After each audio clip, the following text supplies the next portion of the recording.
Now, this exercise you've just done is quite simple. It's very straightforward. It takes a little bit of getting used to. Some people find that, especially doing it the first few times, when they pay attention to their hearing or their feeling, they want to close their eyes. And that's okay. But bear in mind that over time you want to make sure your eyes remain open, your hearing remains open, your feelings expand and remain open.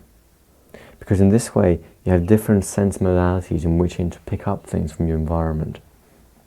I remember quite some time ago, I used to be a lawyer in one of a global law firm in the city, and I worked in the capital markets department, so everything to do with stock exchanges. And one time we were working on an initial public offering, that is a company being floated on the stock exchange for the first time. And it's quite a complex maneuver because it was an Irish company which was listing in Germany, and monies were meant to flow through America, and all sorts of different jurisdictions were getting involved. And we ran into a small problem because we want to make sure that the money would flow through the exchange in Germany to the accounts in America, and ultimately into the accounts in Ireland for the company to be able to use. And there's a technical hitch with the German exchange because they had to use their own clearing system for the money, and it couldn't quite hook up with the American system. So we had a long conference call. There's dozens of people on this call. There was bankers and lawyers and people from the stock exchange and people from the supervisory committee and all sorts of people involved in this call, trying to find a route with which this whole thing would work. And we hammered it out. It took about an hour or so, and eventually we came up with a solution, and we thought everyone was agreed. Now, when the clearing system agreed to this particular plan, I heard something in the voice of the person speaking, just a catch. I can't even describe it clearly as what it was. There just as a catch, and I had a real strong sense that something wasn't quite right. So I put the phone on mute for a moment, and I spoke to the senior lawyer in charge and said, look, I really don't think that they've understood this, or they've got it, or they can do this. There's something not quite right. And he said, well, you just heard them. They just said that we can do this. I said, I'm really not sure that they can do this. So I said, look, I'll check it out for you. Took the phone off mute, and he asked very clearly, we want to do X, Y, and Z. Can you do that? Is that possible? And they go, yep, it should be fine. But there was a catch, the same catch, just in the back of the throat. Something about the way that they said it just wasn't quite right. And we hung up the phone, and I told them again, look, I think there's something not quite right there. But he'd heard the words that he was looking out for. He'd heard yes, he had heard the confirmation.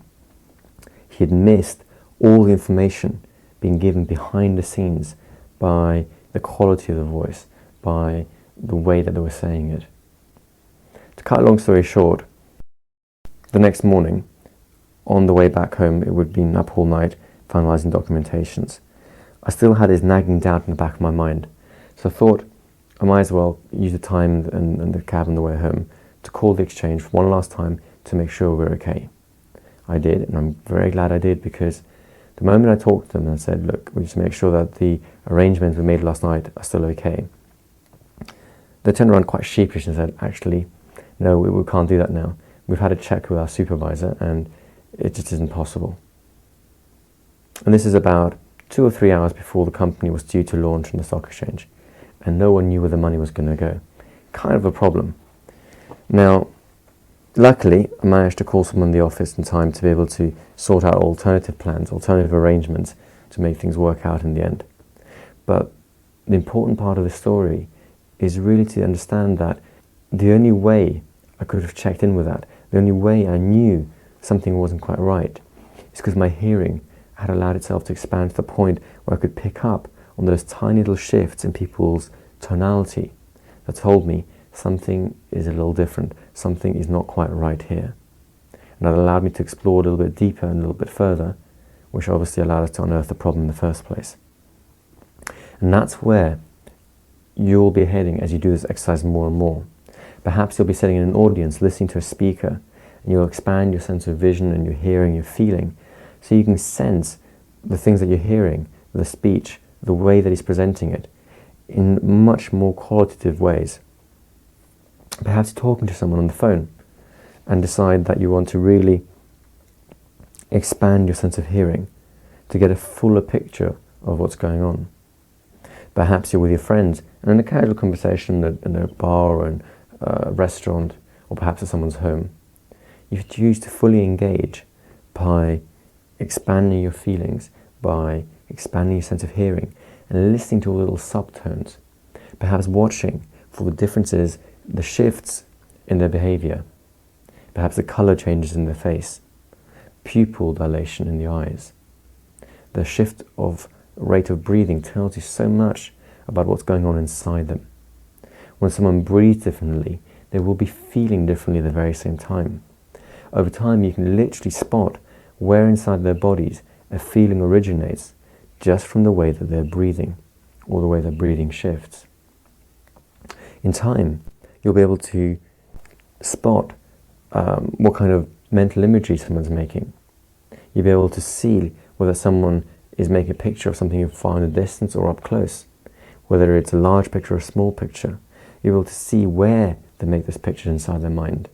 You'll even be able to see whether it's a moving picture or if it's a still image.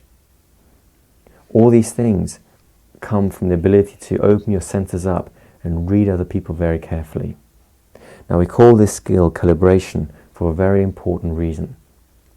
In the same way that you calibrate an instrument, like measuring scale, you need to calibrate individual people in an individual kind of way, because their signals are unique to them. So when you meet someone for the first time, you need to be able to spot how they're reacting to you, how they're reacting as a human being, and not necessarily read into their reactions a specific meaning straight away anyway. Now, what you'll realize is over time, as you get better at this, that there are some patterns which people in certain circles, people in certain societies repeat. So smiling is a very obvious way for someone to tell you that something pleasant's going on. However, sometimes a smile can be more a grimace, and calibration will tell you which is which. It also allows you to become, over time, increasingly subtle, so that, like the video camera we spoke about, that can pick up on the tiny little flick in someone's eyes, the tiny little shift in micromuscular movement in someone's face, and tell you this person is now telling a lie from that. So that you can actually tell the difference between truth or lies, between when someone's feeling good or bad, when someone's going into a trance, or someone's staying wide awake and alert. And you can tell those signs in a very, very subtle kind of way. Now, for more information on this, you can look at your companion manual, the Conversational Hypnosis book, or if you turn to the Deep Trance Training Manual, the first volume of that has got a whole series of exercises all about calibration to take you even further into depth on those sort of things. But the fundamental behind any form of calibration is what you've just done. Do this exercise, practice it often. Use your whole body, your nervous system, to expand your ability to draw information from the outside world. And that will allow you to really understand how people are responding to you, and when what you're doing is having the impact that you really want it to. Okay, so you've now had a chance to understand rapport more fully, as well as to learn all about calibration. The exercises for this session are some straightforward ones. The first exercise I want you to do is to begin to build conceptual matching with people purely and simply by a technique called echoing. What I want you to do is to listen to people speaking and then reflect back the exact same words or phrases that they've been using, almost as a understanding or agreement of what they've just been saying. Don't just use the same words or phrases, use the same tonalities as well, because a tonality will really emphasize and give more meaning, more color or life to a certain kind of phrase or word. Now, it's important that you reflect back the exact same words, hence the term echoing.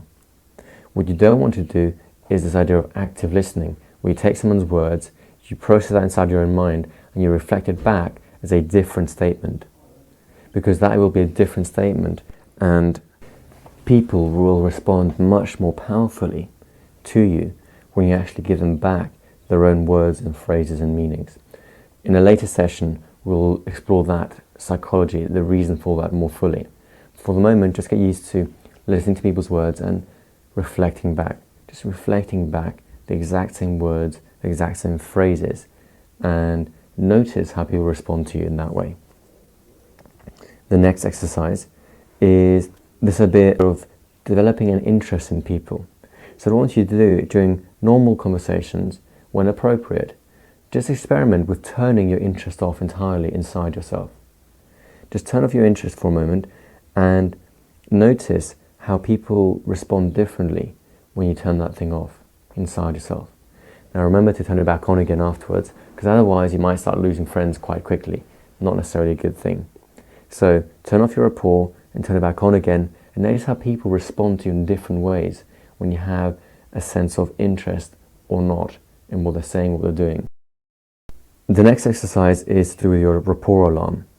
Just notice again different situations where you're with people. When is it on? When is it off? Just begin to track, if you like, who are you most comfortable with? Who do you know you have the most powerful sense of connection with? And who is it that you don't have that with yet? With whom could you use that skill and transfer the sensation to be able to use your natural rapport building mechanisms at an unconscious level by transferring your internal awareness of them? For the moment, you only need to track them, be aware of them, notice who the people you get on best with are, and the people who you don't have that kind of rapport with are as well. And in later sessions, we'll begin to breathe that in and really pull that out of you. Some of you can't wait, in which case, feel free to go ahead and experiment with turning your rapport alarm on at those moments when you really need it to be on and it hasn't been, and find ways of doing that as well. The next exercise is the thing you just did there. I call it the pond exercise, because as you look out in front of you, you can also imagine what it looks like when a pebble is dropped into a pond and you see the ripples moving to the side. And in much the same way, your vision expands sideways, or your hearing begins to take on ever-increasing circles, so your awareness drifts further and further afield and become more and more aware of what's going on around you, outside you. It's the sense of, in the Huna tradition, it's called hakalau. It actually changes your state of mind and body to not only be more perceptive, but to be more present, fully engaged in the moment, which allows you to be much more powerful when interacting with people, because of course you can respond directly to what's going on, not to what you would like to be happening, not to what you would like to see going on, not to what will happen perhaps in the future but isn't happening right now. It's a very useful way to be. It's a very useful way to move through the world. Some ways to practice it as well would be, for instance, those of you who walk through crowds perhaps in the rush hour in the morning on the way to work. Begin to use this state, hakalau, to see the general rhythm, the movements of the crowd, to find the easiest way to move right through them.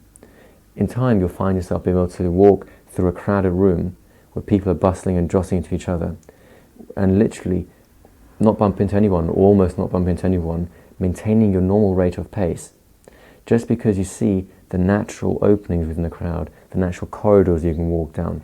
It's a very interesting thing that happens when you can do this right. So practice it, expand your neurology, expand your nervous system, train it to become not only perceptive, but become fully present and engaged in the moment. And finally, this idea of echoing people's language.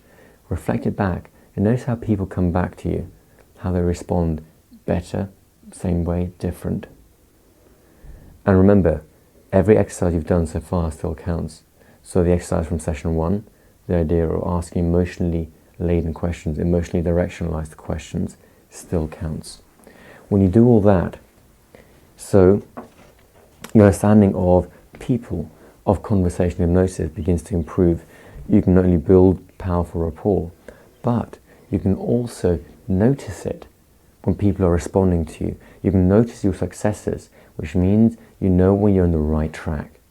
And that's a great thing, because you're learning will improve more and more fully over time. The more you do these things, the more you build rapport, the better you become at it.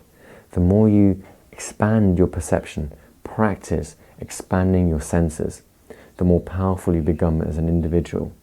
Not only because you can spot when people are reacting to you in things that you're doing, but more importantly, because you'll often spot it happening without you having to say anything in the first place.